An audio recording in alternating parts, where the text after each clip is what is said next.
Well, bombs are flying in Iran again. Hey, fellow Texans, I'm James Parker. It's the James Show, News Talk 820, 93.3 FM, WBAP. And we got the announcement right before the show started.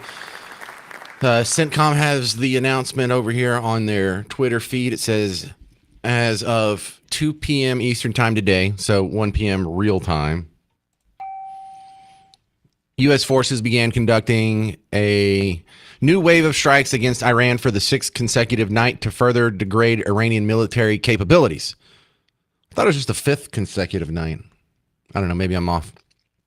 Or maybe, look, they are 8.5 hours ahead of us in Tehran. I don't know why the half is thrown in there. So right now, it is 10:36. Now, yesterday we had something similar to where they said we started strikes at 2 o'clock our time. Well, after the James Show completed last night, CENTCOM put another tweet up about yesterday's round of strikes. So it says U.S. Central Command ended an evening wave of strikes against Iran at 9 p.m. Eastern time on July 5th. So that'd be about, 4:30 in the morning for those guys over there. U.S. forces struck Iranian command centers, air defense sites, missile and drone capabilities, and coastal surveillance facilities to further degrade Iran's ability to threaten innocent mariners crewing commercial vessels through the Strait of Hormuz. CENTCOM used precision munitions to hit targets in multiple locations, including Bandar Abbas, and I don't even know where that's at. Earlier this morning, American forces struck coastal defense and cruise missile sites on the Greater Tunb Island. It's spelled T-U-N-B, and I've never said that word before, so a little grace, please. During a 90-minute wave, the U.S. military is holding Iran accountable at the commander-in-chief's direction. And then they included a nice little 1-minute, 16-second video of stuff blowing up, which, as far as like the content goes and what was said and what is done, really doesn't mean a whole lot. But I am kind of a child, and it is crazy awesome to see stuff blowing up. I don't like seeing people die, but if you just want to show me like an object, like an unmanned building or like an airplane that's just sitting on the ground and no one's in it and it gets hit with a missile, heck yeah, I think that's cool. So what we have here is some kind of blow stuff up. Blow stuff up, guys. Get to it. Oh, yeah, man, it's so cool to watch the missiles launch off of these boats, these destroyers. This is great. This is a plane taking off from the aircraft carrier. So this is what they're putting out. So that's the, I'm a good American citizen. I enjoy keeping up with what my tax dollars are being used for overseas. However, if this is the fifth or sixth consecutive night, I don't know really which one it is. Can we expect a whole lot of different results? Man, I don't know. Me not having any military experience, plus, we don't know what's really going on over there. It could be that Iran takes a few missiles, they immediately get out the next day, and they start rebuilding, and they're pretty much made whole within a matter of days or weeks, or maybe months. Or it could be that they are one day away from finally capitulating and throwing in the towel. I have no idea. The media is going to tell you it's going terrible. Trump's going to tell you it's going great. I feel like we have no clue. I feel like we can't trust anybody, and we're not going to find out for a long time what this was all about. 800-288-9227, 800-288-9227. Now, coming up tonight, Trump is doing a speech where he's asking the networks to interrupt their prime time. And Carolyn Leavitt hinted in her press conference earlier today that this would be focusing on some election integrity issues. Now, that was immediately interpreted as he's going to come out and question the election integrity of the 2020 election, which there's a lot of smoke around that one. It could just be about the SAVE Act. She was intentionally coy about it, and I'll be playing that. I'll be playing some clips from that press conference later. But we are going to break into that tonight, and maybe he'll be addressing some of this Iran stuff too. Because if you're going to get out there and get in prime time, the cycle has been, yes, he does have one topic that he wants to stick, but here's what I predict. He's going to get out there and he's going to tell you about the inflation number going down. He's going to tell you about that. He's going to tell you about It'll now be what is it, 18 months in a row that we've had zero border crossings. He'll tell you everything that he wants the American public to hear that he doesn't feel like is getting mentioned in the rest of the media. And then he'll probably hammer on whatever election thing it is. And it's got to be either the 2020 election or the SAVE Act going forward or something to that effect.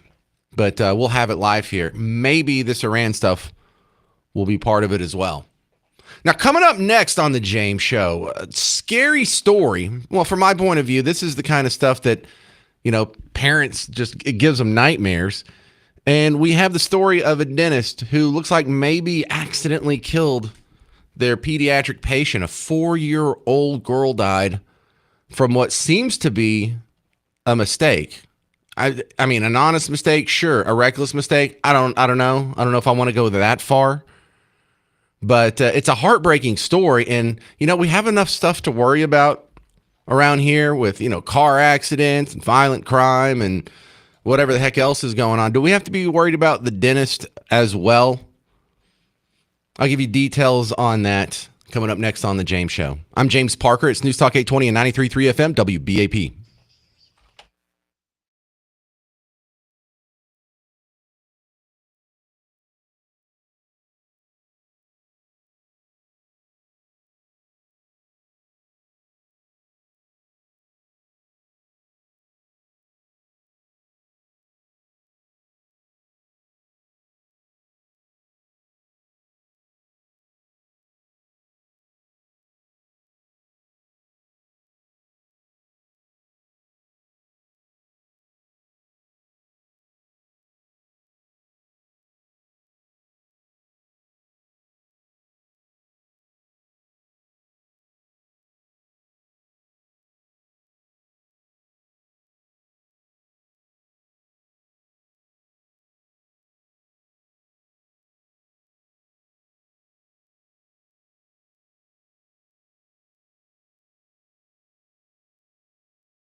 Man, we got to worry about going to the dentist now. I'm James Parker. It's the James Show, News Talk 820, 93.3 FM, WBAP, your home for the WBAP Morning Show. And also remember, Donald Trump's going to come to town. He'll be at the American Airlines Center here in Dallas, where I'm at, for the midterm convention right next to the WBAP studios. It'll be September 9th and 10th, and that is less than 2 months away. In fact, our kids are about to start going back to school in less than a month. You know, they got band camp coming up. Yeah, get the hell out of my house. No, but here's the scary story. I heard this one out of Fort Worth, and man, some people, you just wake up and you assume that when you go to bed that night, all your kids are going to be okay. And that's not always the case. Chris, police just arrested this dentist this afternoon. She's charged with injury to a child and the death of a 4-year-old girl. Police say the girl died of a lethal overdose of opioid medication the dentist gave her before a procedure. Aitana Arriaga died back in April in Fort Worth. Investigators say the medical examiner told them she had twice the amount of Demerol in her system compared to what's safe for adults. An arrest affidavit says Dr. Chriselle Hemphill told investigators the girl lost consciousness when she started to wake her up from sedation. The dentist said she tried to give her a drug to reduce the effect of the sedative, but did not give her Narcan, which could have stopped the opioid responsible for her death. The little girl died at the hospital. Police say Hemphill failed to recognize the problem and didn't give the girl proper life-saving measures. And they say her pediatrician told investigators she didn't think the little girl even needed the procedure in the first place. Hemphill is still in jail awaiting bond. Damn. It sounds like about 10 things went wrong there. And can we just start to count them up? Number one, the dosage of Demerol, too big. Number two, when she started freaking out, the wrong response happened. But they just throw in at the very end what I think is probably the biggest problem we have at all, is that her pediatrician didn't think she needed the procedure in the first place. And so we've got a real dilemma here, because I think this might have happened to you at some point. This might have happened to most families. You know, when you have a dentist and they say you need a procedure, you just have to trust them. I mean, you can maybe go to another dentist and get a second opinion. But here, I mean, we have all kinds of problems. I mean, are you even supposed to give a 4-year-old Demerol? And if you are giving a 4-year-old Demerol, like, shouldn't you know the dosage? How do you mix that up? How do you give them twice as much as what the adult dosage is? How do you not give them Narcan? Aren't you supposed to know this? You know, it's not like we're just pulling someone off the street and saying, hey, how do you handle a patient that's overdosing on Demerol? We're asking someone who's supposed to be a medical professional. And I know that every time I've dropped my kid off at the dentist, I never thought, whoa, this is a life or death situation. But I guess that's not always the case. Okay, I have a special guest here. My dentist. Now, my dentist is not a regular dentist. I'm from a very small town. I'm from Bug Tussle. And Paul is someone that I went to school with, kindergarten through 12th grade. We're in the same grade. We had the same classes every damn year. So if I'm in Bug Tussle and I need to get my teeth fixed, I have to go to Paul. He's one of my top friends in the world of all time. And so here's the deal. When Paul's calling in right now, first off, welcome to your first appearance on the James Show here. But did you catch all the details of the story, Paul? No, I have not really. I read the little article you sent me. Okay, so did you get the Demerol details? I know that Demerol was administered, it appears. Okay, so along with some other drugs. So I mean, you know, we don't know what else was administered. All right, so let's talk about this. If your dentist says your child needs to have a procedure, but the pediatrician says you don't, who do you listen to? So the pediatrician said no, I would say no. Here, let me play the 1 minute news clip again. You mind? Can you hear okay? Let's try this. Yeah, I can hear. All right. dentist this afternoon. She's charged with injury to a child and the death of a 4-year-old girl. Police say the girl died of a lethal overdose of opioid medication the dentist gave her before a procedure. Aitana Arriaga died back in April in Fort Worth. Investigators say the medical examiner told them she had twice the amount of Demerol in her system compared to what's safe for adults. An arrest affidavit says Dr. Chriselle Hemphill told investigators the girl lost consciousness when she started to wake her up from sedation. The dentist said she tried to give her a drug to reduce the effect of the sedative, but did not give her Narcan, which could have stopped the opioid responsible for her death. The little girl died at the hospital. Police say Hemphill failed to recognize the problem and didn't give the girl proper life-saving measures. And they say her pediatrician told investigators she didn't think the little girl even needed the procedure in the first place. All right. Dennis Paul, have you ever heard of someone dying at a dentist before? I'm not even sure if I've heard of this in my entire life. I've heard of one other case. Yes, I have. In your entire life? Was it similar to this? Was it a child, or was it someone who was probably the opposite, maybe really old and frail? No, it was a teenager. All right. Do we have to be worried about our kids at the dentist, Paul? I would say no. All right. Well, how do you prevent this from happening to your kid? Well, I would refer my kids to the proper pediatric dentist. How do you know who's the right one? I mean, and I can't speak on the behalf of this dentist, but I mean, most pediatric dentists I know are going to take that child to the operating room and do anything they need to have done there. I know that's how the ones where I live operate. See, I've never had to think about this problem because, if I need a dentist, I go to you. But when you live in a big city and there's a bazillion dentists and you don't know anybody and you just moved here and you've got a kid that's having, they got teeth, how do you pick out how do you know if you have a good pediatric dentist? You're going to have to read a lot of reviews. That's it, just reviews? I would read reviews. You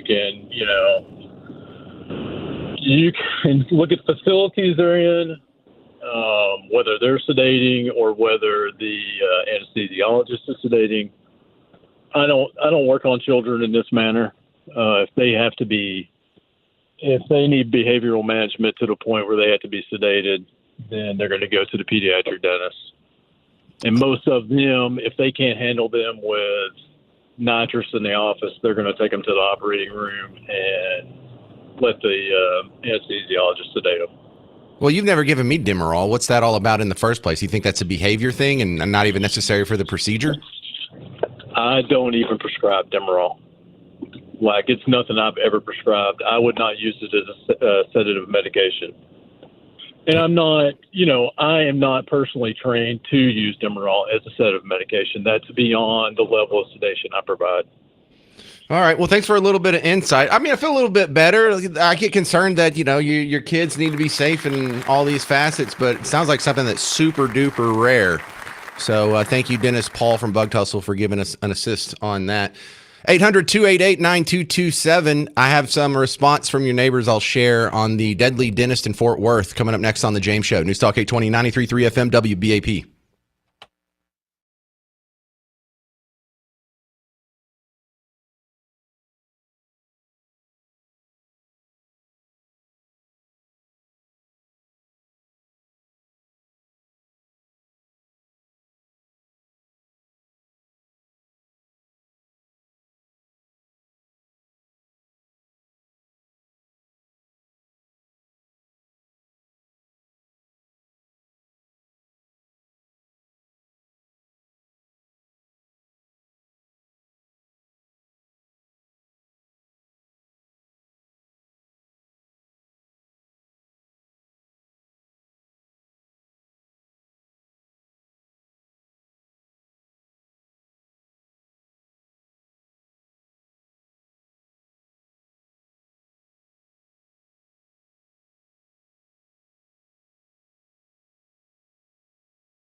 A deadly dentist in Fort Worth kills one of her 4-year-old patients. Do we have to be worried about the dentist now? I'm James Parker. It's News Talk 820, 93.3 FM, WBAP.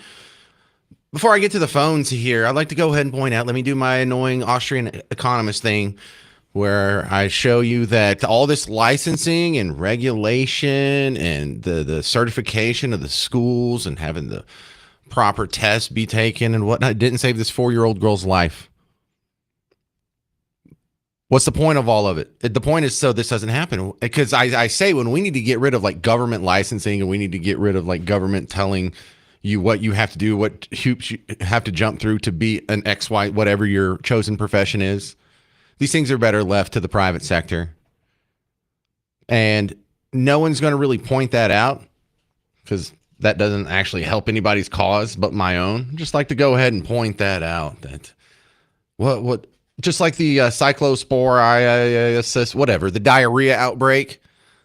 I'm told that we can't get rid of the FDA and the USDA and food inspections and whatnot from the government because they would just kill us. Well, we're getting sick anyway. We're still getting explosive diarrhea. It doesn't stop it. You mean legislation is not a magic force field around you to protect you from bad things? No, it absolutely is not. Any more than gun control stops you from getting shot. We'll talk about that on another show, though. I got some great callers here, I think. Chris and Keller, you're next up on News Talk 820, 93.3 FM WBAP. Hey, I was just going to say, not that it's any excuse, but I wonder if Demerol wasn't the drug that was intended to be used, and that's why it was such a high lethal dose. An example of that would be 100 milligrams of Celebrex is an NSAID that's equal to 500 milligrams of naproxen, also an NSAID, is equal to 800 milligrams of ibuprofen, or Motrin. So if you were meaning to give Motrin but accidentally gave Celebrex, you'd be giving 8 times the normal dose. Yeah, I didn't keep up with any of that. I wonder if there's something like that. I'm sorry, Chris. I just couldn't keep up with that math. So you think it might have been she just wrote the wrong prescription? Yeah, because if she was giving, if you're trying to use 800 milligrams of Motrin, that would be perfectly acceptable. You could use Celebrex to treat the same thing, but you would only use 100 milligrams. Well, let me give you the duality here, the both sides of my thinking on that, because I don't know, and I've never been a dentist or written a prescription. But if it is, it's a human endeavor, and so inevitably there will be mistakes. However, no one else has made a mistake like this in your entire life, so I don't know what to think about that. Yeah, it's just the only way I could think of that you would use twice the lethal dose for an adult on a child is if you're just using a different drug that had a different potency. No, here, look, cynical butthead James, let him talk for a second. This isn't my main thought, but this is part of the possibilities here. This is a pediatric dentist who you go to, and she doesn't want to deal with them waking up. She doesn't want to deal with the bad behavior. And so she gives them a big dose so she doesn't have to deal with it. And she's probably done this 100 times before to even 4-year-olds that are that small, and they went through it just fine. She probably started off with the correct dose and just kept upping it so they wouldn't wake up, or if she took too long, or out of an abundance of caution and not caring. And it's probably something she's done on the regular for a long time, and she just found, I don't know, a compromised person or someone with kidney issues, or I don't know, but it's not good. No, it's not. But to have that high dose, I mean, if you just wanted to really snowball a kid and have them completely out, half the adult dose would do that.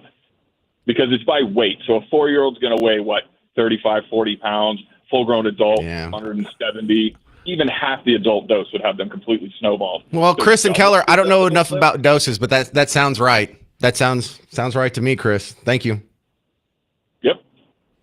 Ken in Arlington, you're on News Talk 820, 93.3 FM, WBAP, talking about the deadly dentist. I'm wondering about the resident status, because when this was in 2004, my dad had a rental in Branson, Missouri, but the Skaggs Medical Center up there was honoring medical degrees from foreign countries. 4 out of every 10 of those doctors was from a foreign country, and they had a foreign medical certificate. And I'm just thinking that if she's a dentist, I don't know if it's a legitimate dentist or not, got her training outside the country and knew what she was doing of, look, Ken, and all that other stuff. I think you'll agree. Her name is Chriselle So there's no one from another country. Well, I don't want to say no one, but it's the more likely scenario is that she's a native. She is a black female, the doctor, and so that's kind of a quirky African American name. So and there's nothing wrong with that, but the speculation that happens under the comment section, and this is terrible because a 4-year-old girl died here, and it's not really a good time for scoring political points. But people were pointing out, well, was she a DEI hire? Was she a DEI student? Was she a DEI admission into dental school? So I'd bring in the question of the status. First of all, the status of if she's from a foreign country, because just because I don't know the name, if it's a typical name or anything like that. If you listen to Chris Crock, he would say, "Oh, remember that word? He did that stint." Oh, I had a friend. His name was Listerine. You know how they name their kids different, screwed up names. But that's what I would be questioning. That if she got her medical degree outside the country or a dental degree, I'd bring that into question. Well, look, her name is Chriselle Hemphill. I'm pretty sure she's local. You're bringing up a valid case, but I don't think it applies here. Is all I'm saying. Well, Hemphill is, if you go into these other countries and stuff like that, Hemphill is what I think it's Zimbabwe or Kenya. No, or come on, Ken. It's a black person with an English name. Well, she's an American. She's one of us. You're right to be skeptical of foreign degrees and licensing, but on this one, good call though, Ken.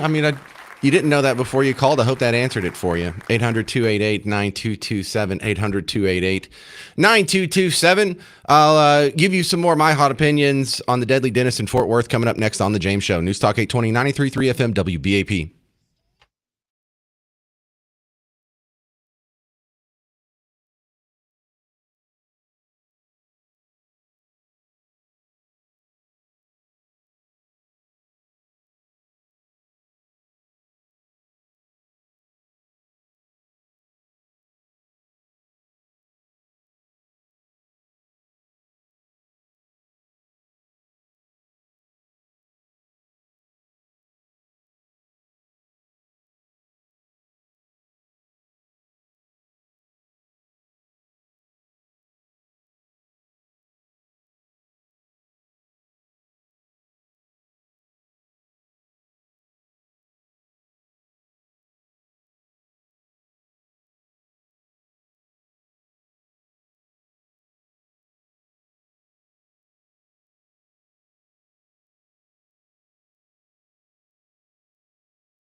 No, you don't have to be worried about sending your kid to the dentist. This is a rarity. You're probably fine. Probably. I'm James Parker. It's the James Show. News Talk 820, 93.3 FM, WBAP. Remember the WBAP morning show whenever you wake up. But if you're just joining us, I'll play the report real quick. A Fort Worth dentist is arrested for what seems to be getting about 10 things wrong on a 4-year-old. Chris, police just arrested this dentist this afternoon. She's charged with injury to a child and the death of a 4-year-old girl. Police say the girl died of a lethal overdose of opioid medication the dentist gave her before a procedure.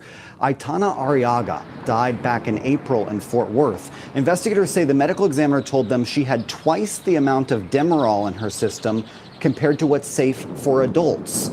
An arrest affidavit says Dr. Chriselle Hemphill told investigators the girl lost consciousness when she started to wake her up from sedation.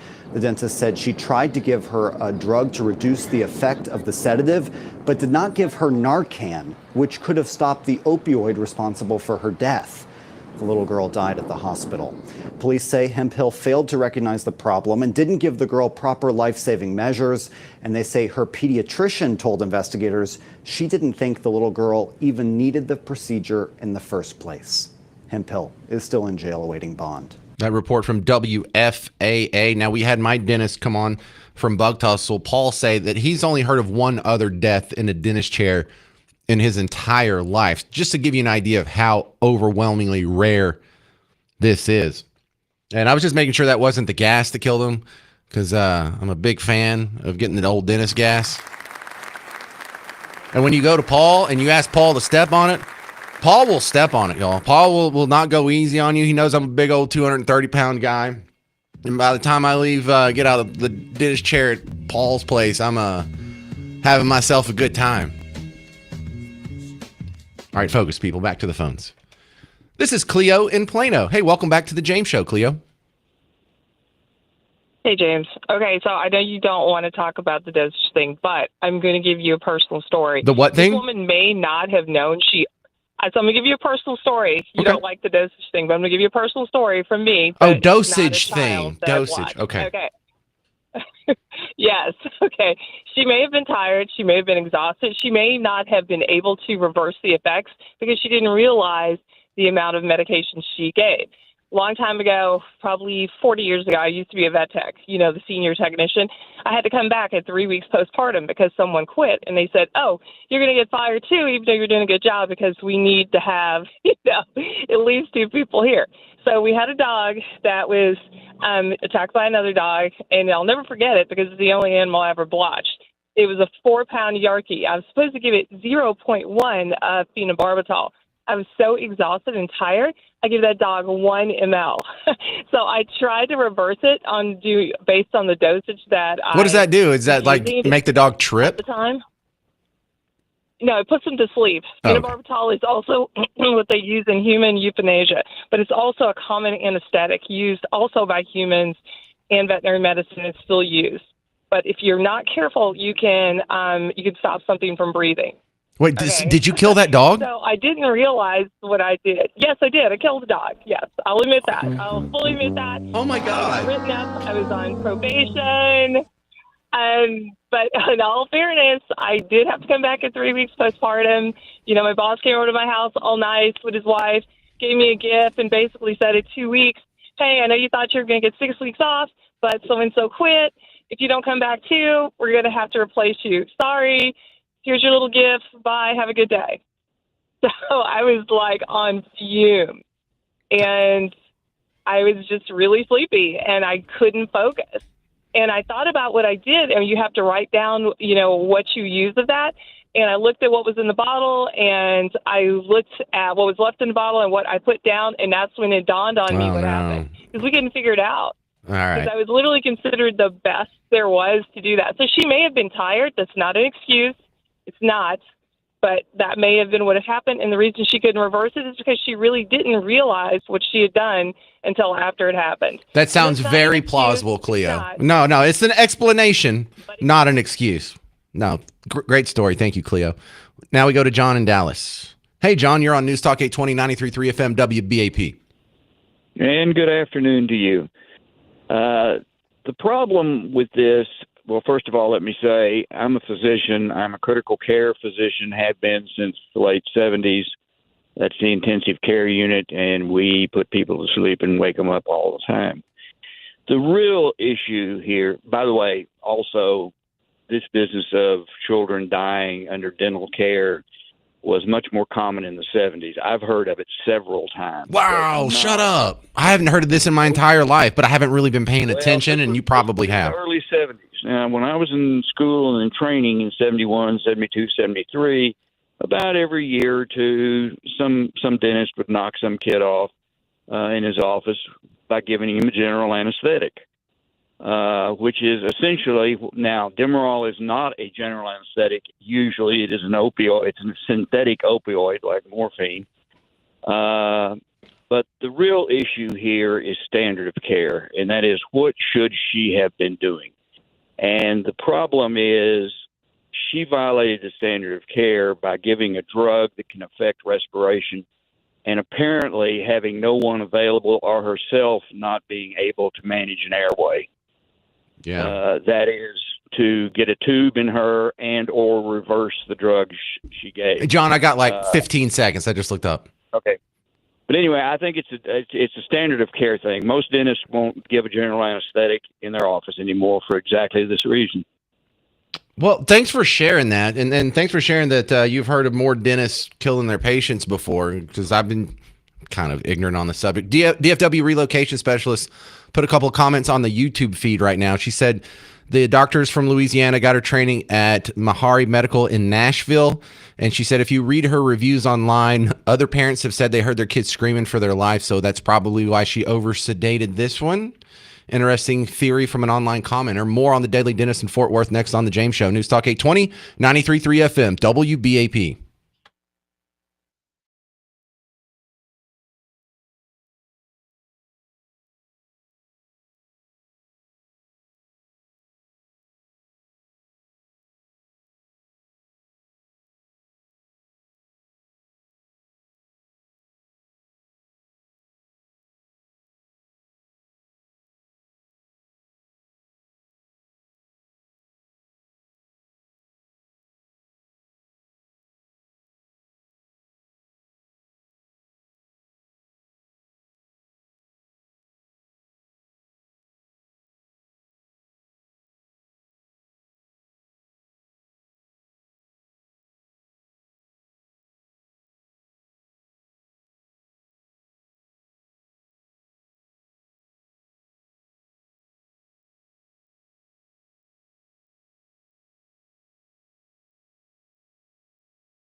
Hey there, fellow Texans. Welcome back to the James Show. News Talk 820, 93.3 FM, WBAP. I am your host, James Parker. Listen, I have one more call to take on this Dennis situation, and then we're going to move on. But we're going to be staying on local news for a while because there's just so much going on. But get ready for the... I had to learn a new word today. Cyclosporasis. I like saying sporasis because that's a bad word. Cyclosporasis. Anyway, you'll hear my thoughts on this outbreak and why I'm not concerned about it. But for those of you just joining us, a dentist in Fort Worth put a 4-year-old girl under with Demerol. Couldn't bring her back up. Didn't respond correctly according to the police affidavit and the reports in the news. 4-year-old girl ended up dead. And it seems to be something so rare you probably shouldn't worry about it. But if you have kids and you're picking out a pediatric dentist and they want to put your kid under, maybe you want to look into that a little bit more. Kelly in Dallas, you're on News Talk 820, 93.3 FM WBAP. Hey, how you doing? You there? Yeah, great. Go ahead. Hey, great. Yeah, man, I just had wanted to comment on a caller a couple of calls ago. The lady who had killed the dog accidentally, she said. Cleo. You know? Yeah. I just, man, I watch your show every day, going home. Love the show. But, man, I could not stand the tone that she was so lighthearted about killing this dog because she came into work sleepy and gave it too much. And it was almost like she was giggling about it. And I just wanted to say I found that disgusting because, hey, that's someone's family member. I love dog. I'm a huge dog. Well, Kelly, this will probably make you feel better. Cleo is a known entity on the James Show. She's a semi-regular caller, and she works with a lot of events and political happenings around town. So I've known Cleo for probably 6 years or so. She works in the medical industry now, so she does not take this kind of stuff lightly. That was a nervous, uncomfortable laughter coming from her, not that she enjoyed killing a tiny dog. That was just her being nervous and not knowing how to handle it in a public sphere. Yeah, okay, I understand. Yeah, people do, have the nervous giggles when they're nervous about a... Yeah, so I totally understand that then. Well, I'm glad you called in instead of just turning the channel and writing me off. I appreciate that, giving us a chance to explain ourselves, Kelly. Oh, you bet, yeah, and that's a great explanation. So I could definitely understand that because I know people, against their will, they are nervous and do that giggling, kind of. Like a little laugh giggle, but it's, yeah, you're right. Well, I know Cleo enough to know that she was very embarrassed telling that story. So she was giving you a moment of vulnerability. But thank you for calling instead of just writing us off, Kelly. Aren't we all mature today? Isn't this great? All right, well, let's be immature because this next story is about explosive diarrhea, WFAA. We've been talking about it for weeks now, the rising cases of cyclosporiosis across the nation. There are now thousands of cases confirmed or being investigated, and that includes dozens of infections in North Texas. In Michigan, where the largest number of cases have been reported, Taco Bell locations are moving some items from their menu. The fast food joint stopped adding lettuce, cilantro, onions, pico de gallo, and guacamole to its dishes, while federal and state investigators try to pinpoint the source of this illness. We have these outbreaks every once in a while, and they never get me. And I think I just have an Olympic digestive system. And because I put my digestive system through a lot. Like you people that go out there and you're like, oh, I'm going to eat so many grams of fiber, and I'm going to eat my leafy greens, and I'm going to have nutrient-dense vegetables, and I'm going to stay away from ultra-processed foods and fast foods and sugars and fats and whatever. Not me. I eat like trash. I eat like a raccoon. Just open up the trash lid and whatever's in there, I stick my face in and start chewing. But my digestive system is probably stronger because of it. I probably ingest so many germs. I'm not real good about washing my hands. I don't really care. Sometimes I just pick a fork up out of the sink. I don't care if Miss Parker had used it or one of the 18 kids had used it or if a dog had used it. I don't care. Because of my lack of some basic hygiene, I get exposed. I necessarily have to be exposed to a lot more contagions than I otherwise would be. And I think that's paid off because I was shocked The first time I went to Mexico, not a border town, not like Juarez, but when I went to Cancun, I drank the water and I was fine. And like when you left the resort, you drink the water, I was fine. Bunch of people I was with didn't do so well. We went again. I had to go to a wedding for someone in Miss Parker's family down in Merida. Drank the water for a week. And the only thing that made me sick was the tequila. I had way too much of 1800 one night. It's very hungover. But also, I'm not too worried about it because I'm not eating a whole lot of lettuce anyway, whether there was a cyclosporiasis, whatever. I don't know all these words, y'all, but I'm trying. So, yeah, a lot of people are really concerned about this. They're cutting out the lettuce at the Taco Bell. You know, I've just learned there's only so much bandwidth that I have for fear news. And I don't have enough bandwidth to be scared about lettuce. I just don't. Y'all go ahead and you have your scary outbreaks. Oh, look, there's been a recall from some lunch meat, or there's been another outbreak from some. I never care about that. Just whatever it is, I'm going to eat it. Worst case scenario, I get the runs. Whoop-de-doo. It's not even that bad anyway. 800-288-9227. 800-288-9227. Coming up next, we're going to talk about this death from a house fire at a hoarder's house.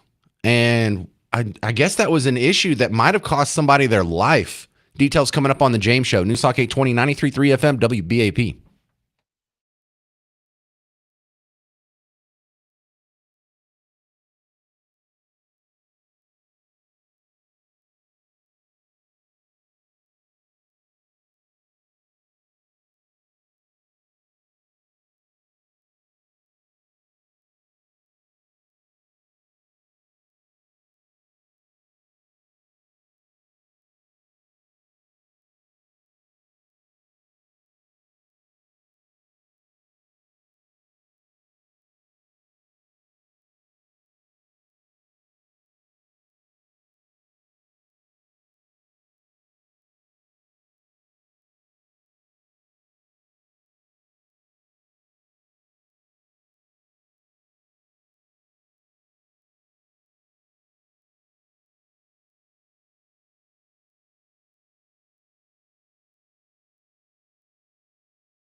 This song make you think of Days of Confused? I'm James Parker. It's the James Show. News Talk 820, 93.3 FM, WBAP. A strange death happened. I do not celebrate this. I am so curious about this weird compulsion of hoarding, where I'm not sure if I've ever heard of anyone dying of hoarding before. But WFAA had the story this morning. I don't know. I've been thinking a lot about this because you saw this. You probably seen Hoarders, or at least clips of the TV show Hoarders from 10 whatever years ago on TV. But my question is, how common is this? I think this is a lot more common than I give it credit for. Yeah, Matt, we just got the update from Fort Worth Fire, and they confirmed one person did die in this home behind me. They said they got the call around 2 in the morning. When they arrived, they saw the smoke, the fire from the front. So they made entry. They were able to find one person in the back, bring them out, and able to get them the treatment they need. They were taken to a hospital by helicopter, but the second person they found, they also had to physically pull out of the home, and they were not able to save that person.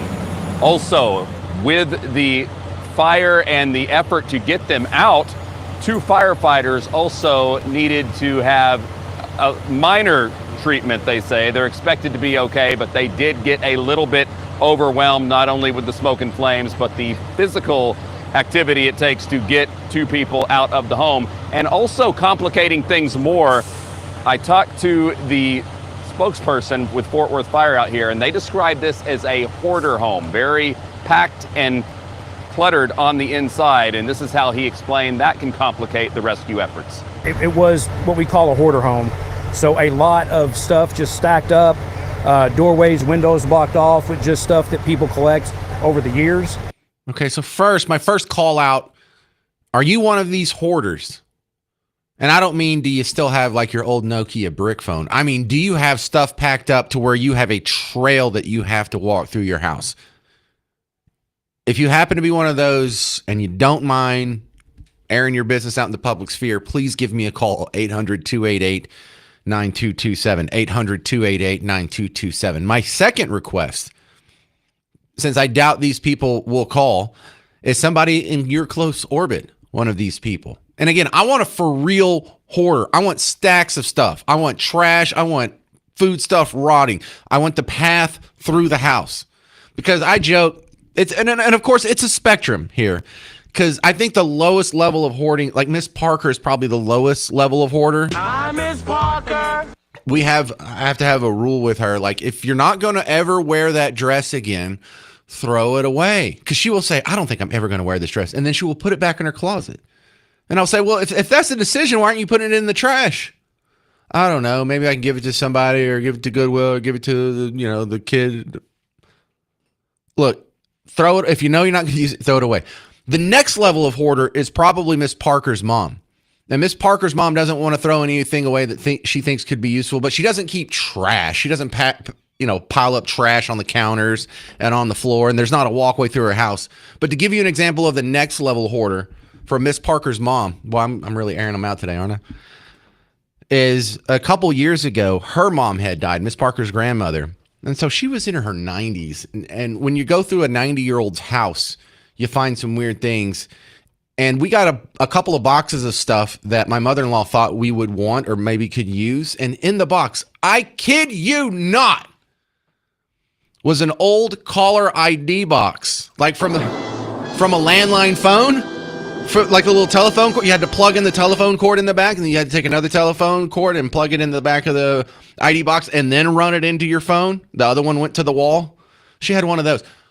Why didn't you throw that away? Well, I don't know. Maybe you knew someone that could use it, or you could use it. Who has a landline?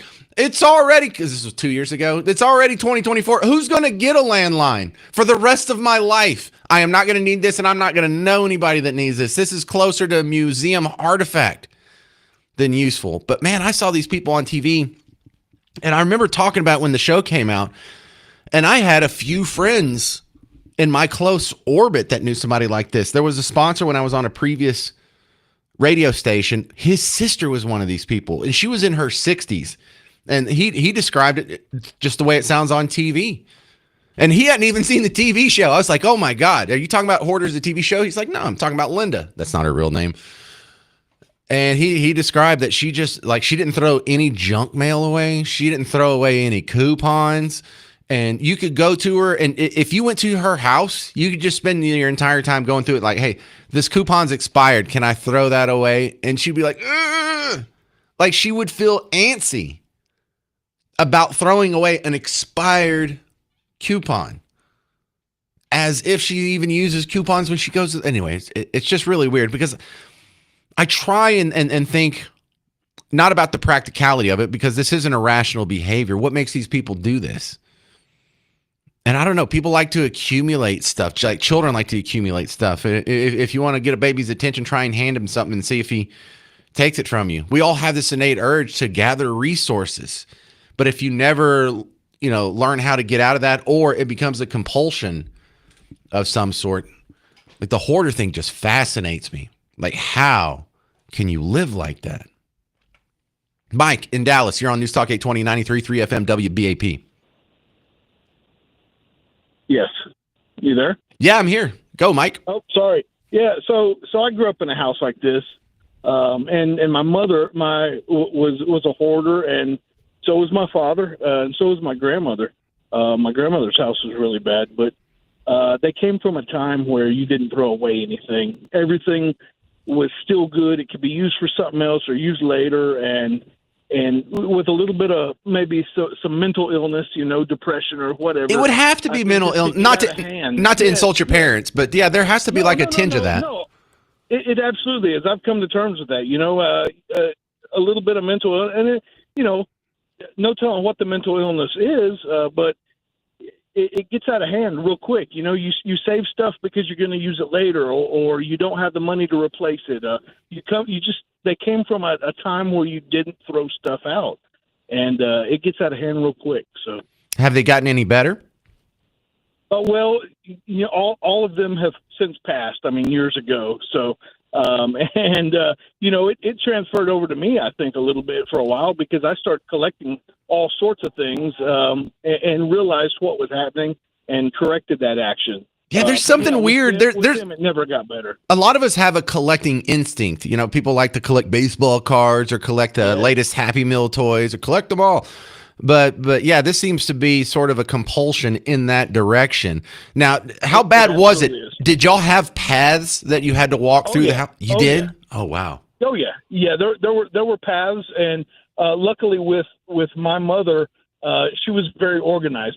Most everything was in boxes, labeled, but they were stacked floor to ceiling and in every room and in every closet. Okay. And it was insane. But doesn't that, what's that like when you're dating a girl in high school, and can you even bring her to your house without being judged? You can, but at first you don't want them to come in until they lie and say they need to use the restroom, and then you let them in, and then you get married, and 32 years later they're still your wife. So, hey, well, that's a happy ending. All right. So how bad is your house now? Is bad, but it looks like the inside of an antique mall, because my wife and I both collect things, but it's not hoarder type. It's just, we like knickknacks. I like baseball cards. I used to have an obsession with old speakers and stereos, and I've had my issues, but I've got that under control. So thank you for sharing your story. That's so cool. All right, that was Mike in Dallas. I have a couple more hoarding stories. Larry divorced a hoarder. I can't wait to hear that next. Someone else is going to air out their mother-in-law. Oh, I like this. This is going to be a good show. I'm James Parker, 800-288-9227. This is News Talk 820, 93.3 FM WBAP.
Well, a house fire may have been exacerbated and caused or contributed to deaths because it was the house of a hoarder. I'm James Parker. This is The James Show, News Talk 820, 93.3 FM WBAP. It just happened this week. One of your neighbors had a house caught on fire, and the rescue efforts were hampered by the fact that you couldn't freely walk through the house. You had to follow these paths, and it ended up maybe getting someone sent to the hospital and a couple of firefighters getting hurt as well. Then I put the call out there to share your stories with the hoarding and how bad it can be, because I think we all understand this is a spectrum, and there's people who like to collect a little too much stuff, and then there's the full-blown hoarders that you can't even walk through their house. And I just wanted to hear some of your stories. Man, we already got a couple of cool ones. I think you're about to get some more. Apparently, a lot of you have had at least been adjacent to hoarders. Let's go to Larry. This is Larry in Hallettsville. You're on News Talk 820, 93.3 FM WBAP. Are you in Hallettsville right now? Yes. Brahmas. Well, I'm not in town, Hallettsville, but no, I'm at my place. Okay. Well, I mean, are you listening over the air? Are you listening on an app? Oh, well, right now I'm listening to you on my phone, but yeah, I listen to you on iHeart. Great. So tell me about your experience with hoarders. Well, first of all, let me address the fire department. I served as a volunteer firefighter. So I'd probably say all fire departments, if they are aware of a hoarder's house, they have a list. Now, a firefighter is obligated to save someone if they think someone's in a burning home. Otherwise, they just go into defensive posture and just let it burn, because it's not worth risking a firefighter's life to fight a fire to save the structure. Agreed. Okay. So tell me your personal experience with hoarders. Yeah, poor thing. She hoarded herself right out of a house. Who is she? Couldn't even live there anymore. Who is she? My ex-wife. You divorced a hoarder? Correct. So you lived with a hoarder? Well, for about 20 years. Was she a hoarder when you lived with her and you were constantly fighting it? Oh, yeah. And it just progressively got worse. But the reason for my call is it's right now it's considered to be a psychological situation. And like you would expect, or what you were thinking about, it's much more pervasive than people realize. So my conclusion after all these years is that it's going to have to be treated more than just psychological, because it just gets to the point it's downright criminal, because it's not a victimless crime. I mean, my children suffer, I suffered, she suffered. Firefighters are subject to a bad situation if it catches on fire. So how do we help these people? Do you have any wisdom on how to make the situation better, or what can fix them? Nothing fixes it. I mean, there are psychiatrists that say it's treatable, but well, see, we were kind of, I don't know if you were listening yesterday, Larry, but we had on Dr. Matt Chalmers, and we were talking about how GLP-1s and GLP-3s and these drugs that people are using to lose weight also help with addiction. He was also talking about how psychedelics can help with addictions, ayahuasca, DMT, psilocybin. This sounds like something that would be in that arena. If you treated this like an addiction and you gave them some of these other alternative treatments, maybe that could rope in and start helping some of these people too. What do you think? Well, it's possible. I mean, it's worth a try. But you didn't see her go through any therapies or drugs or treatments for that? Oh, I went down every road I could possibly think of, and she was not cooperative. Over 20 years, I bet you tried everything. Hey, thanks for sharing that, and thanks for the angle on with the firefighters, Steve. Very interesting stuff. This is Chris and Addison. You're on News Talk 820, 93.3 FM WBAP. What's your experience with hoarders, sir? Yeah, my mother-in-law was a hoarder. One of her good friends actually died from hoarding. You were talking about death. How? She had a friend in Connecticut. It was like 2014 that had so much stuff that her house collapsed, and she was found like 2 weeks later or something like that. Somebody did a welfare check on her, and they found her at the bottom. I think the first floor had collapsed with so much stuff on it. I don't remember all the details, but I think you can Google it. That sounds vaguely familiar. Like she crashed in her basement and then she couldn't get out of the pile of crap and just eventually died. Oh, maybe it was the same woman, or maybe this has happened multiple times, but that sounds vaguely familiar. My mother-in-law had a 5,000 square foot house in Scranton, Pennsylvania. That's big. Literally paths. Like she's slept in one recliner in a guest room, and you could get to that room on the second floor and maybe to the bathroom, and that was about it. She lost her water froze one year, and she just stayed in the house. Went to her sister's house and brought 5-gallon buckets to flush the toilet, and the entire basement flooded, and she just left it, and it was really bad. She had her mental health issue is she would go to CVS and buy whatever's on sale, and come home and throw the bag of 15 toothbrushes in the corner. And when we tried to help her clean up her house for a reverse mortgage, I found about 85 bags of those dating back to 1985 in receipts, because they were still in the original bags thrown in the corner. And she had no interest in what they were. It was the buying it that was her. Okay, so 2 quick questions, because I'm running out of time for this segment, Chris. So did she start out, like when you met her, was she normal and she progressively got worse? When her husband passed away, I think he controlled some of it and kept her from doing too much. But, I mean, she had National Geographics, every one of them since 1962. So, I think this is a long-term thing. Yeah. Next question, Chris, is you said this killed her? No. Well, she lost her house. The bank ended up taking it from the reverse. She got the reverse mortgage. We got that taken care of, but then she stopped paying the taxes on it, and they ended up condemning the house and all those stuff because of the water leak and stuff. So where is she now? She's in a state-controlled retirement home at the will of the state, and even her own daughter can't talk to her anymore. Is she a victim of trauma? Did she have some sort of, I don't know, something that triggered a PTSD? Because this sounds like the response or the behavior pattern of someone who's constantly scared or constantly worried about something. You would think so. She was raised very silver spoon in hand. Her husband had $1 million when they retired, and she didn't have to work, but once, I think something triggered when he was gone that just got substantially worse. Well, dang, Chris, you made it all sad now. But thanks for sharing your story. On one hand, I'm making fun of these people. On the other hand, I really do feel sorry for them. Something is wrong, and they are not comfortable in their own skin. And I guess collecting stuff gives them a little bit of a dopamine hit that makes them feel better. We'll continue sharing the stories of your neighbors' experiences with hoarders. Now that's gotten somebody killed, maybe we should talk about this. I'm James Parker. It's News Talk 820, 93.3 FM, WBAP.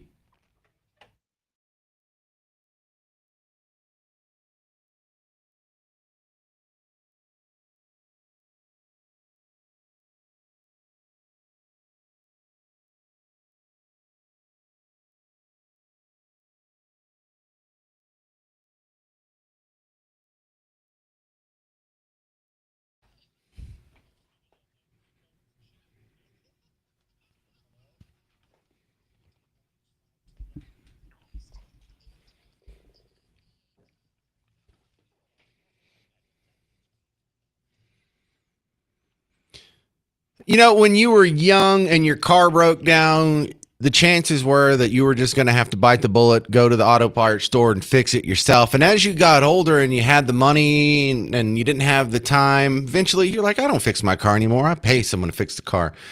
When you first got a house, you probably made a whole lot of the repairs. Did you actually scrape off the paint and repaint the house? Because you're past that now. You have the money and you don't go get the cheapy paint and go do it yourself. In fact, it's time to upgrade. You've earned it. You've earned Rhino Shield. So you don't ever have to go through this painting process again. But look, not only do they do all the work for you, they do a much better job than you would ever do. They go prep the house. They fix everything. Like if you have a little wavy board or a little crack or a little leak or some of your soffit vents missing or something got chewed through, a little mouse hole, I don't know. But they fix everything up. Then they seal everything up. And then they do the primer, and then they do the nanoparticle coating, and it looks beautiful. and they do all the work for you. So you never have to go through that again. In fact, you'll never even have to go through Rhino Shield again, because once it's done, it is done. 25-year transferable warranty. Your house will look great. You won't have to lift a finger. In fact, it's even easier to pay for than ever, because they can put it on a low monthly payment for you too. So if your house needs to get fixed up, go to rhinoshielddfw.com.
All right, prepare for some more weird stories about hoarders. I'm James Parker, News Talk 820, 93.3 FM, WBAP.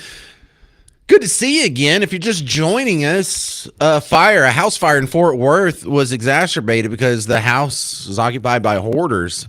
Might have gotten somebody killed, might have gotten some firefighters injured. And I think we have all either seen an episode of the old TV show Hoarders, or at least some clips. And I'm starting to think this is more common than me or you suspect. And so I've had people call in with their hoarder stories, and my jaw has been dropping with every call. Don't even bother calling in. The lines are full. David in Weatherford, you're on News Talk 820, 93.3 FM, WBAP. Your experience with hoarding. Yeah, I'm actually, what you call it, the next level hoarder. Shit. And I'm a mechanic, I used to be a mechanic anyway, and so I all kinds of useful stuff, what I consider useful stuff, I've taken to where I label my tins with dates, and I just don't even look at them anymore. I just throw them out after like 2 years. Okay, so you're saying you are a hoarder? Oh yeah. Do you have the pathway through your house? No, my wife keeps that in check, but my shop and my office is loaded with, just old computer parts, truck parts, and things like that, things that I've worked on. And like that, now, it's gotten to where I put them in totes and I label them with a date.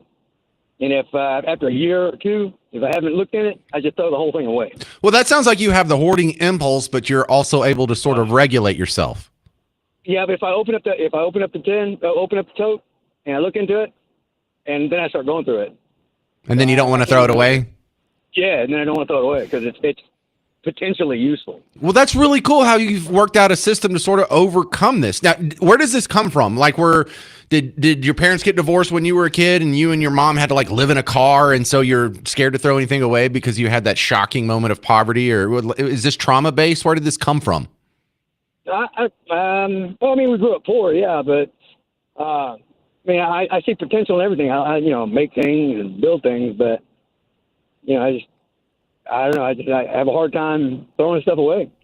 Well, I hope what you said can help someone else out there, because maybe if you use the David and Weatherford method, you can sort of overcome it. My tip that I have is it used to be not be something I had to deal with because I would move every 6 months because, you get an apartment lease for 6 months, maybe every year.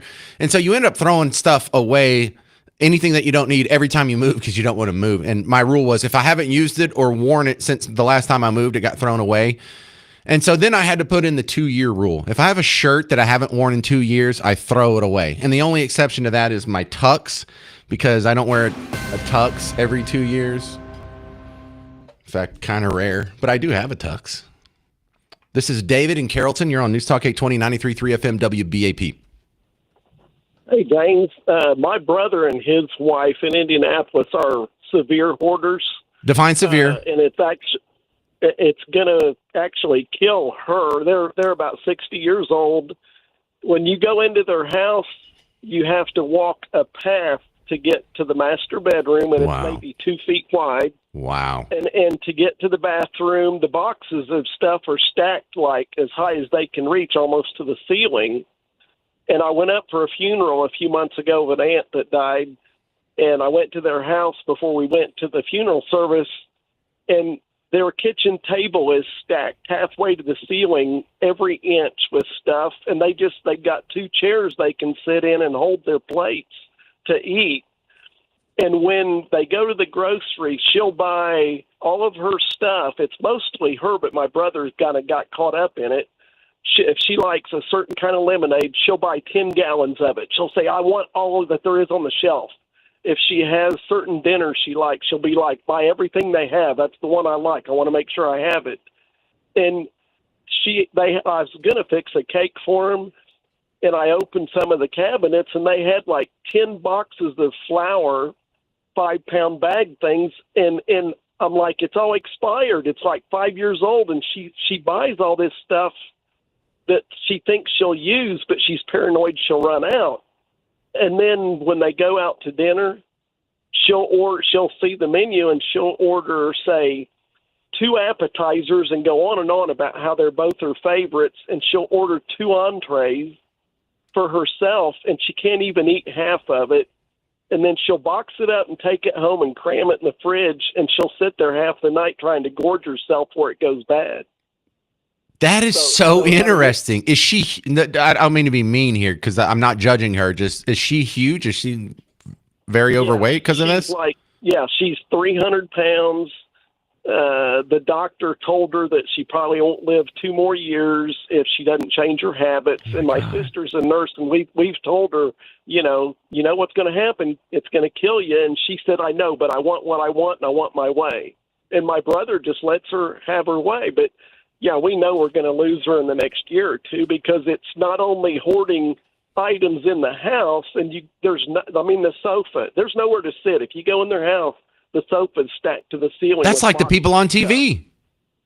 Yeah, exactly is. They're absolutely that bad, but she's also killing her health because she hoards food the same way. And, you know, I mean, my sister's a nurse and said, you know what it's doing? And she said, I do, and I don't care. I'm going to do what I want till I'm gone. It's very much an addiction. So, It's almost like, hey, it's not crack. That's is. that's what I have to tell my kids about video games or watching dumb stuff on the phone. It's like, it's not crack. You don't have to like totally ignore and screw over the rest of your life because you're focused on this so much. Man, this is some wild stuff. Well, we have more stories coming up on hoarding. I have an update on the Iran situation. This will be the 5th or 6th night. We started a new bombing campaign, and you'll get updated on both. I'm James Parker. It's News Talk 820, 93.3 FM, WBAP.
Well, we're talking about hoarders and bombing Iran. I'm James Parker. It's the News Talk 820, 93.3 FM, WBAP. Now, I'm not taking any calls on the Iran situation, unless you're over there and you can report what the bombs are doing.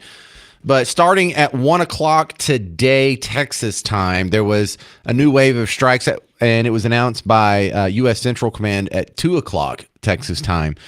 So they're saying this is the sixth consecutive night to further degrade Iranian military capabilities. Also, earlier this morning, they put up a couple of videos. One of them was, this stuff looks so cool. It looks AI. There's a F-35A stealth fighter, and it was being refueled in the air by what they call a KC-135, one of those refueling jets like in the old Top Gun game from the Nintendo. And then they also put up a video montage of some of the recent strikes. I guess it was from this week.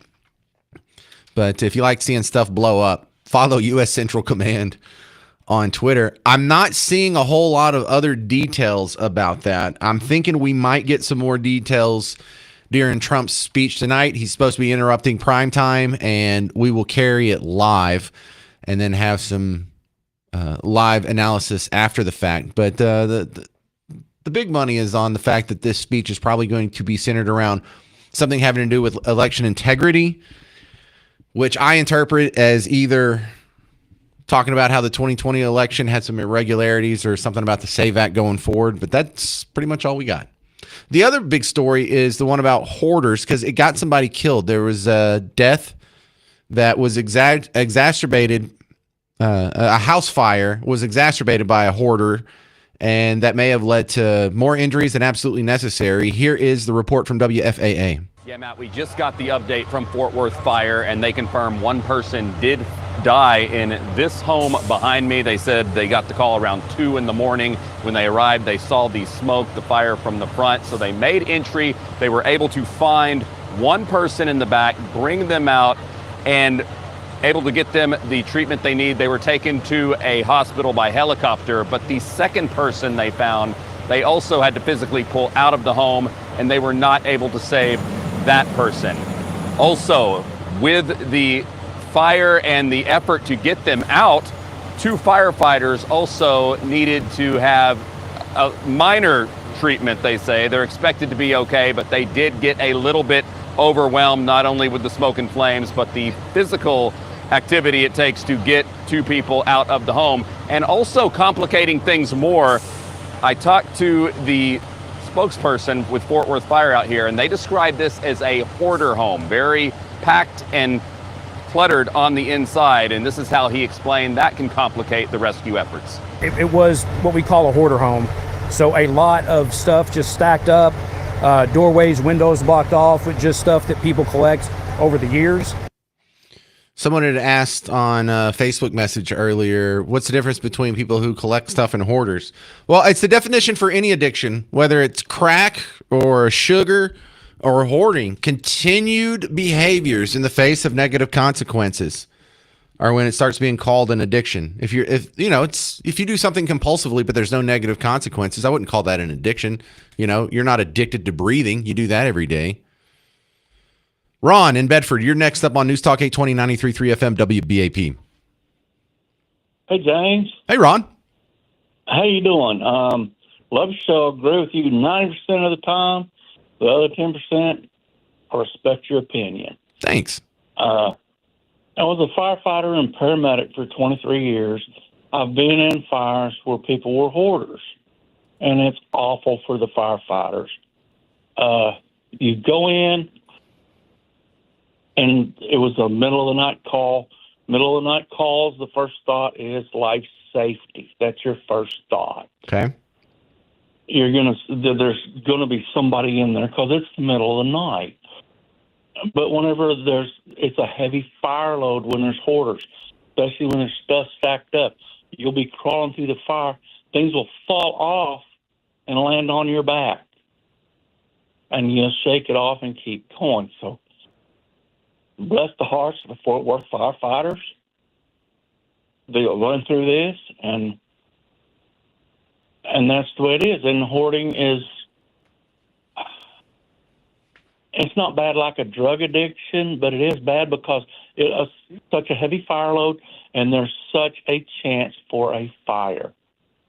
Yeah, because if you're collecting all kinds of pieces of paper and flammable stuff, and you're just leaving around the all your rooms, that gives a lot more fuel. Now, let me ask a question that may sound dumb, but I bet you a bunch of people don't know the answer to this because I don't.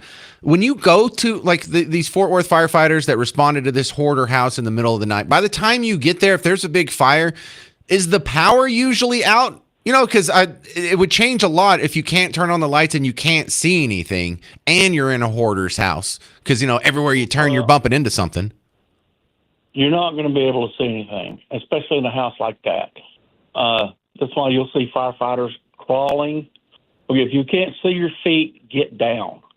Right. Heat rises, heat pushes back down on you, and then you get into, if it gets hot enough, you get into flashover conditions, smoke explosions, things like that.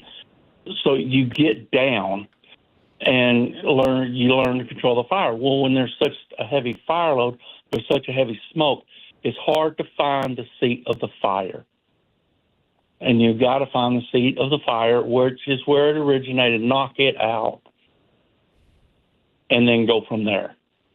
How often did you see hoarder homes? Because none of us really have a good idea of how prevalent or how frequent this compulsion is.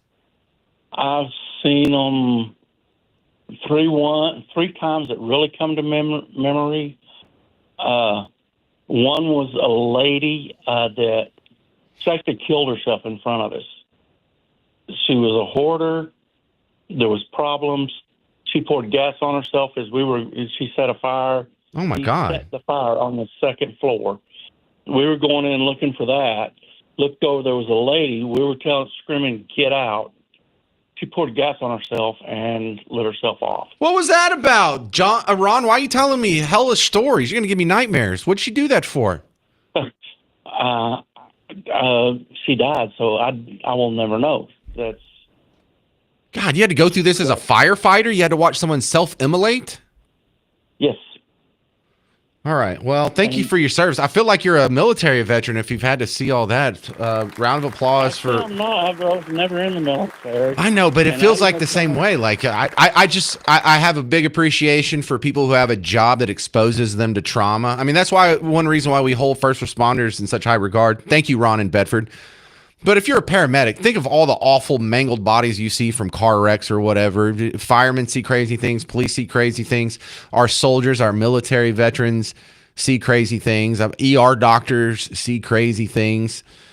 Prison guards. There's all kinds of people out there who just have chosen a career that is necessarily going to expose you to traumatic things. And that's something that... I mean, that's one of the bright, shining aspects of my job. You know, it doesn't pay that well, and there's no job security, and half the country or half the people listening think you're a racist, sexist, bigot, and homophobe. But I don't have to expose myself to that. I don't have to watch someone self-immolate. No one's ever shot at me yet. 800-288-9227. 800-288-9227. All right, I'll pull it together a little bit. We'll discuss preview of what's going to happen with Trump's speech tonight. And Carolyn Levitt had a press conference where she answered a couple questions I think you'd be interested in. So keep it on the James Show. News Talk 820, 93.3 FM, WBAP.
President Trump will be giving a primetime address to the nation that you will hear live on WBAP. I'm James Parker. This is The James Show. It's News Talk 820 93.3 FM WBAP. And we think the rumor mill had been saying yesterday and this morning that this is going to have something to do with the 2020 election, but not an official word. Now, Carolyn Levitt, the White House spokesman, finally came back. She's been on baby leave. She had another kiddo. And in her press conference today, I think if you just go lean into this, you can learn or at least glean what's coming tonight. Because when she goes out there, before she starts taking questions, she lays out the talking points. She lays out, of all the things in the world that are going on, this is what the White House wants you to know the most. And so she comes out, and the first thing she started with, I mean, she comes out there, hey, it's great to be back, yada, yada, yada. But when she got into the meat and potatoes of her prepared statements, the first thing she brought up was the good economic news, or at least the economic news that was good. Not necessarily the same thing, but Tuesday's CPI report confirmed what President Trump predicted. Prices are falling, and this administration's economic policies are working. Inflation dropped 0.4% last month, beating expectations and marking the largest monthly decline in more than 6 years. Prices fell, including for gasoline, electricity, non-prescription drugs, car insurance, medical care services, and hotels, delivering relief for American working families. all right, continue talking about the economy and just throwing out a bunch of stats. The next topic, which you can tell the first most important thing on her mind that the White House wants you to know, economy, good. Next one, immigration, good. For the 14th straight month, this administration has released 0 illegal aliens into the United States. Again, let me reiterate, the 14th straight month, not a single illegal criminal alien has been entered into our country, released into our country by this administration. Illegal crossings in June remained at historic lows, and southwest border apprehensions are down 94% compared to the same period under the Biden administration. These numbers speak for themselves. Thanks to President Trump's strong leadership and unwavering commitment to law enforcement, America has the most secure border we have ever had in our nation's history. So that's Carolyn Levitt, and that was said at about 12:30 our time. The problem is when she went out and said that, not a whole lot of people are paying attention because Trump's not saying it. And it was the middle of the day when most people are at work or otherwise occupied doing their things. So I imagine he's going to come out and he's going to cover both of those topics, and then he's going to spend the bulk of the time telling us something new about the situation with the elections. Now, election 2020, did they find out something new about that? There's an investigation that's happening in the Georgia situation. Are people going to go to jail? But I don't know. It could be he's looking forward, and there's some new information about the SAVE Act. Or he could be spelling out all this problems that happened with the election that just happened in California, the Spencer Pratt one. This could be a big push for voter ID. It could be a whole smattering of all of these election issues.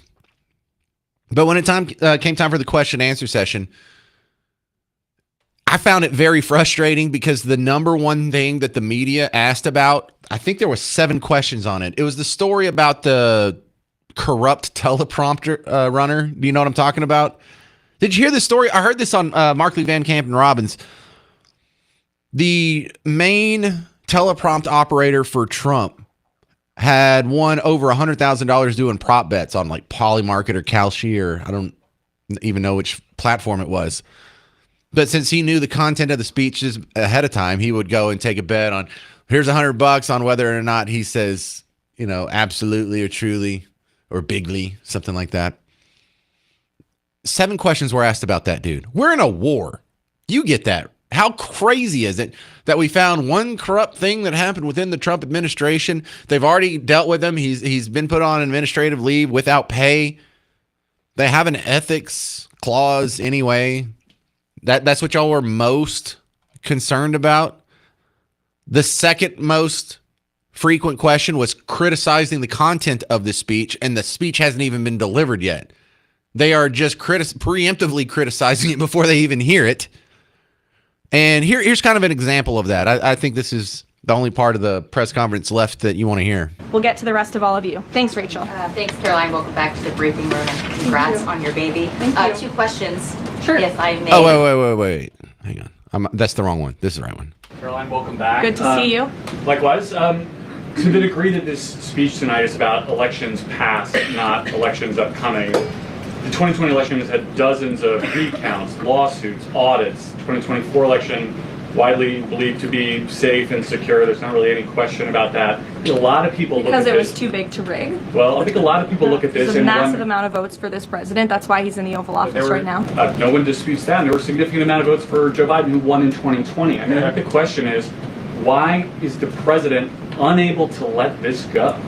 Well, first of all, Garrett, I think part of the problem is that the media has refused to acknowledge that tens of millions of Americans across the country share the concerns of this president about the sanctity of our elections. And your premise of your question, you're jumping ahead to a conclusion in this speech before even hearing it yourself. I think that everyone should tune in tonight, including the people in this room, and you should report on the president's speech and the findings that he is going to reveal in this speech with a little bit of honesty and a little bit of integrity, because it will shock you if you have an honest eye listening to the president tonight, and everything he is saying will be backed by facts and by evidence that will be provided this evening. And again, Garrett, I think all Americans, Democrat, Republican, should agree that we are the greatest country in the history of the world. We should have the safest and most secure elections in the history of the world. And what the president will be speaking about tonight will show you that perhaps that is not the case, and we need to make some adjustments moving forward.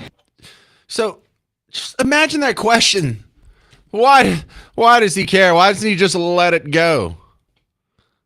You mean that an election was stolen? You think we should just water under the bridge? Why do we care about that? Because the obvious answer is, look, if there was an injustice, it'd be nice if we got the truth. Number two, maybe so we can prevent this from happening in the future.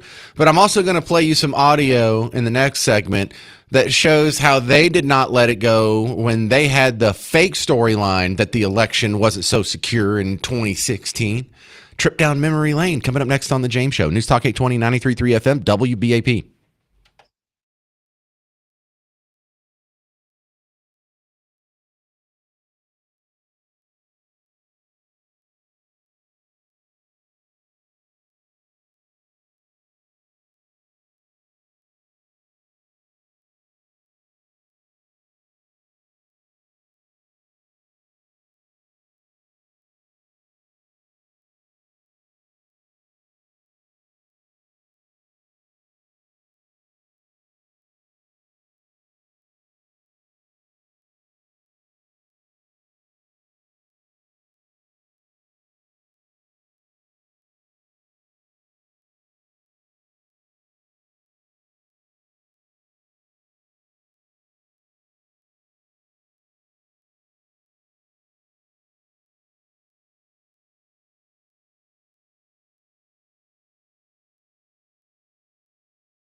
We are expecting the president to have a primetime address on election integrity. You'll hear it on WBAP. I'm James Parker. This is The James Show.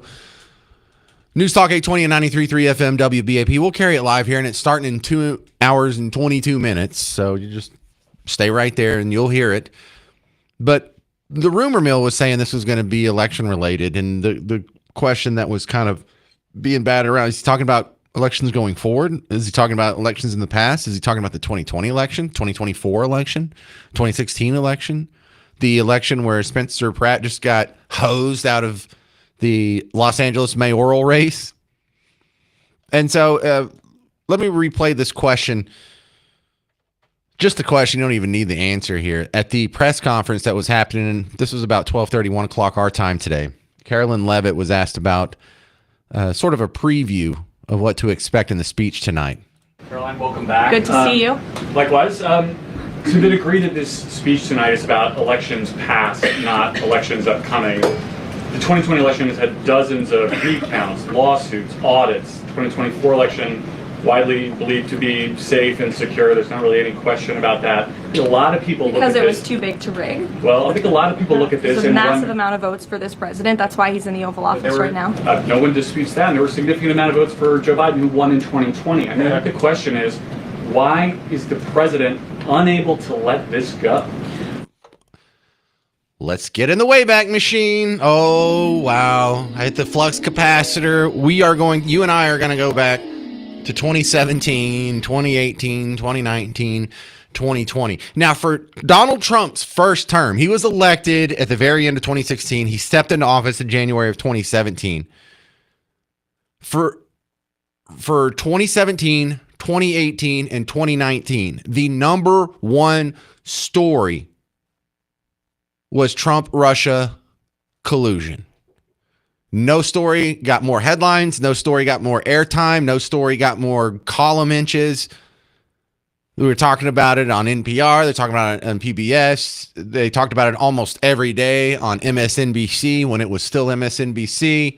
It was part of the regular narrative on CNN, ABC, NBC, CBS. And if you would like a reminder of how ubiquitous it was. Look, I'm not just playing you this to show, oh, look, there's the double standard. Now, I'm playing you this. I want you to remember the voice you just heard, like, oh, why can't he get over it? Like, it's so condescending and absurd that anyone would question an election. Like, what kind of moron? With no evidence or whatever.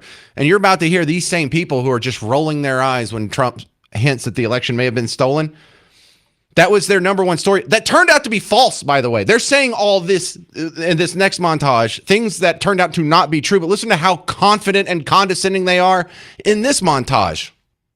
Russia hacking the election to elect Trump is the end of our democracy. Votes were definitely affected. Russia hacked the election to tilt it to Mr. Trump. The Russians definitively hacked the election. Russia did hack the election. No doubt. The Russians hacked the election. Yes. Russia hacked the election. Fact, Russia hacked the election. President-elect Donald Trump still not sounding convinced that Russia hacked the election. The president does not want to come to terms with the fact that the Russians hacked the election. President Trump says he still wonders if the Russians hacked the election. If you can get him to accept that Russia hacked the election, see if you can get him to accept who won the Civil War. If he admits it, it casts a shadow on his victory over Hillary Clinton. Russia hacked the election. Russia hacked the election. Russia hacked the election. Russia hacked the election. Let's be clear, Russia hacked the election. Definitively, Russia hacked the election, and Russia is doing it again now. Election-related cyber hacking. Cyber hacking of U.S. elections. Cyber hacking of the election. Russia was cyber hacking the election. Russia was cyber hacking the election. The CIA, the FBI,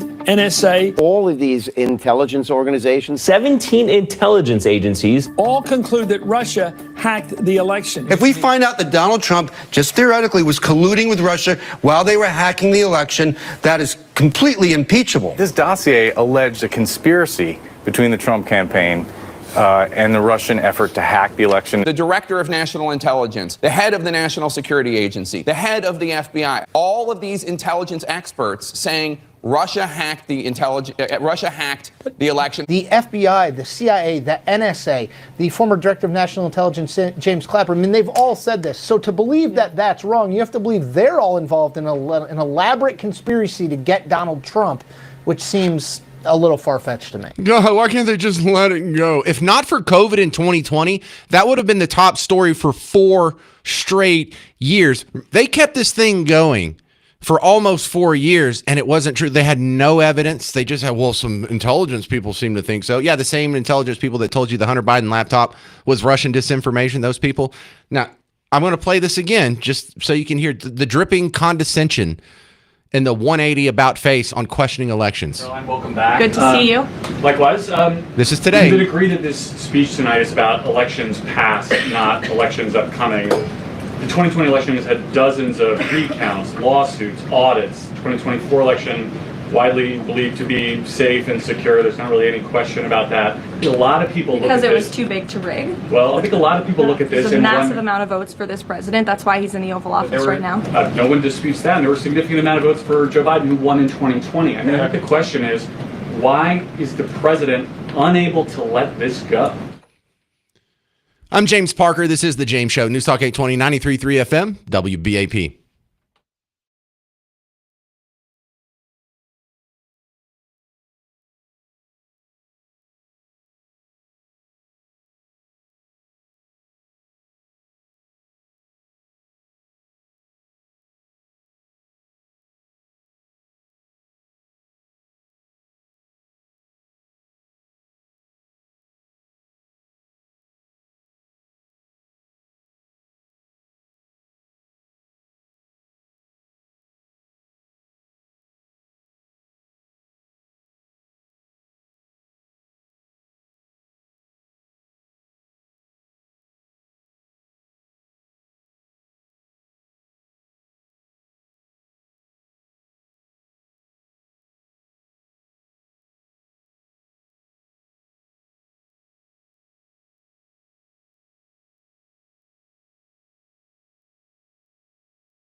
Hey there, welcome to the James Show, News Talk 820, 93.3 FM, WBAP. You're going to want to keep it right here. Come back in a couple hours because Donald Trump's doing a live address to the nation, 2 hours and 11 minutes. And we'll have it right here live. Then we'll have live analysis as soon as it's over. So there's no reason to go anywhere. I was wanting to do more about this story today. I'll probably do a caller segment on it tomorrow. I didn't think the hoarders topic would fill up an hour, but I had so many people making awesome hoarders calls that I had to sort of bump this. But let me go ahead and play this for you now. And this will give you a chance to sort of ruminate on the situation. And when you come back and listen to the show tomorrow, hopefully you can hear me talk about Tim Robbins' AI robot dog situation. Now, the terminology he's using here, he uses the term agent. So an agent, in AI terms, that's you having an assistant.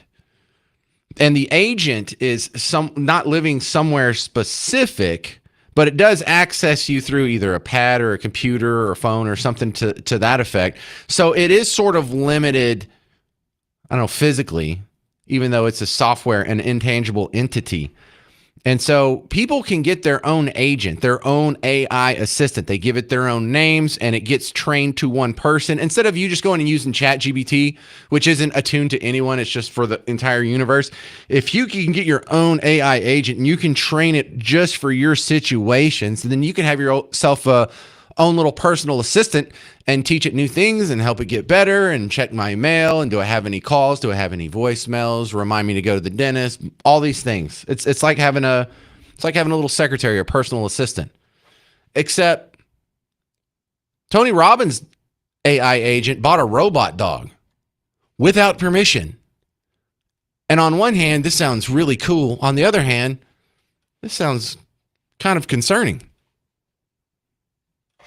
Just like a child, if you haven't trained them, they're young, they don't know anything, you can raise them up. Well, I have a partner that was involved with the federal government at one point and some of those three-level agencies. And so he's been working on his own agent for 14 years.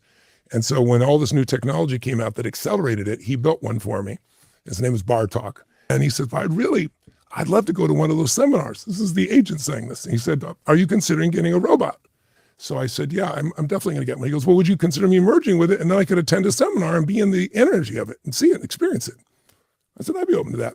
So a couple of days later, I get this text from one of my staff and it says, Bartok just ordered a robot dog, had it shipped to the office and wants permission to program it. He says he can attend as a dog until you get the bigger robot.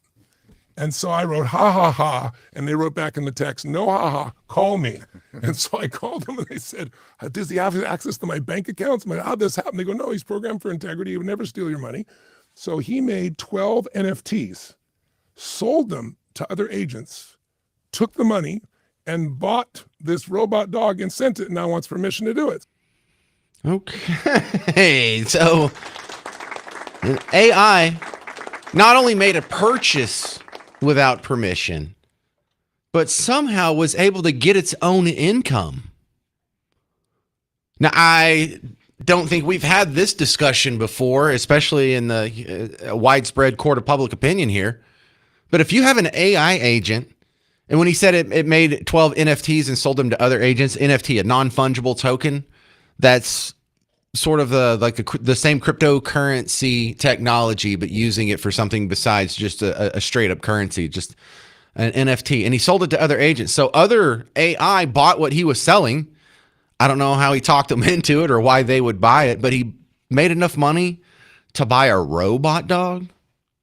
And now he's going to program this robot dog so when Tony Robbins goes to a conference, he can take his AI buddy with him to be the eyes and ears, and I guess mouth, for his AI agent. That's wild. Now, what happens to an AI agent that makes money? What happens to that income?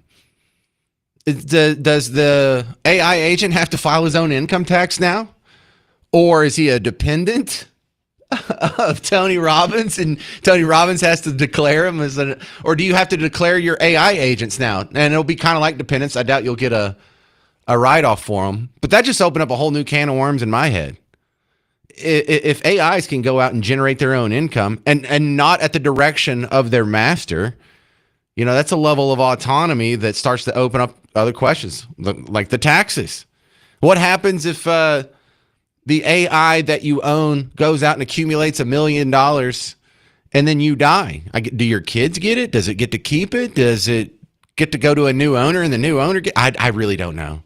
But I'm going to do a little more reading, and we'll talk about this at length on tomorrow's show. And if you think you have any good input, just stick around for 21 more hours. I'll be back, and we can chew through this one. Well, that's going to do it for my time. Stick around. Mark Levin's coming up next. If you need more James Show action, I've got the podcast floating out there, and I've got a lot of good video clips on all the social media, so go check it out. I'm James Parker. This has been The James Show on News Talk 820, 93.3 FM, WBAP.